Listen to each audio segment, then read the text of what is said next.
Hello friends, ఈరోజు మీకు నేను హెచ్టిఎంఎల్ ఎడిటర్ ద్వారా ఏ విధంగా ఒక హెచ్టిఎంఎల్ పేజెస్ని ఎడిట్ చేసుకోవచ్చో చెప్తాను. ఫస్ట్ మీరు ప్లే స్టోర్ ఓపెన్ చేయండి. ప్లే స్టోర్లో హెచ్టిఎంఎల్ ఎడిటర్ అని ఒక యాప్ ఉంటుంది, దాన్ని సెర్చ్ చేయండి. సో ఏఎల్ఐఎఫ్ టెక్నాలజీ వాళ్ళు హెచ్టిఎంఎల్ ఎడిటర్ అనే యాప్ని ఈజీగా యూజ్ చేసుకోవడానికి ప్రొవైడ్ చేశారు. సో ఈ యాప్ని ఓపెన్ చేశాను. ఇన్స్టాలేషన్ చేసిన తర్వాత సో పైన ఉన్న లెఫ్ట్ సైడ్ ఉన్న 3 లైన్స్ ఉన్నాయి కదా, ఆ 3 లైన్స్ క్లిక్ చేయగలిగితే న్యూ అనే ఒక ఆప్షన్ వస్తుంది.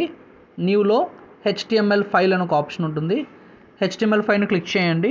So it will show you one name and path కదా. సో నేమ్ దగ్గర ఫైల్ నేమ్ స్పెసిఫై చేయండి, 1.html.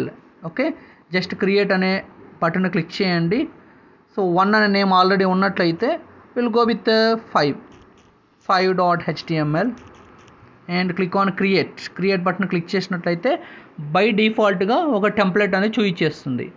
ఓకే, మనం ఇక్కడ అవసరం ఉన్న ట్యాగ్స్ని ఉంచి మిగతా అటువన్నీ కూడా రిమూవ్ చేసేసేయచ్చు. సో ఇది basic HTML tag. So just play button ఉంటుంది కదా పైన, ప్లే బటన్, ఆ ప్లే బటన్ క్లిక్ చేస్తే అవుట్పుట్ చూపిస్తుంది.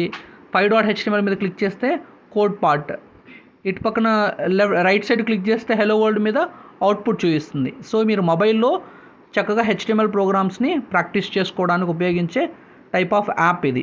అదేలాగా మీ ఫ్రెండ్స్ ఎవరైనా ఫైల్ షేర్ చేశారనుకోండి, సో అది వాట్సాప్లో ఉన్నట్లయితే సో వాట్సాప్ ఓపెన్ చేసుకొని ఆ హెచ్టిఎంఎల్ ఫైల్ మీద క్లిక్ చేస్తే జస్ట్ ఒకసారి ట్యాప్ చేయండి, మళ్ళీ మీకు ఓపెన్ విత్ హెచ్టిఎంఎల్ ఎడిటర్ అని ఒక ఆప్షన్ చూపిస్తుంది. ఒకసారి ట్యాప్ చేస్తే చాలు, ఆ ఫైల్ మీద ఒకసారి ట్యాప్ చేస్తే హెచ్టిఎంఎల్ ఎడిటర్ అని ఒక యాప్ ఓపెన్ అవుతుంది.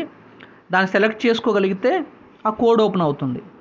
So then play button click చేస్తానంటే ఆటోమేటిక్గా అది ఎగ్జిక్యూట్ అవుతుంది. మీరు మాడిఫికేషన్ చేసుకోవాలంటే మాడిఫికేషన్ చేసుకోవచ్చు, ఇక్కడనే జస్ట్ క్లిక్ చేసుకొని మాడిఫై చేసుకోవచ్చు. అండ్ ఫైనల్గా ప్లే బటన్ క్లిక్ చేయొచ్చు, ఇది ఎగ్జిక్యూట్ అవుతుంది.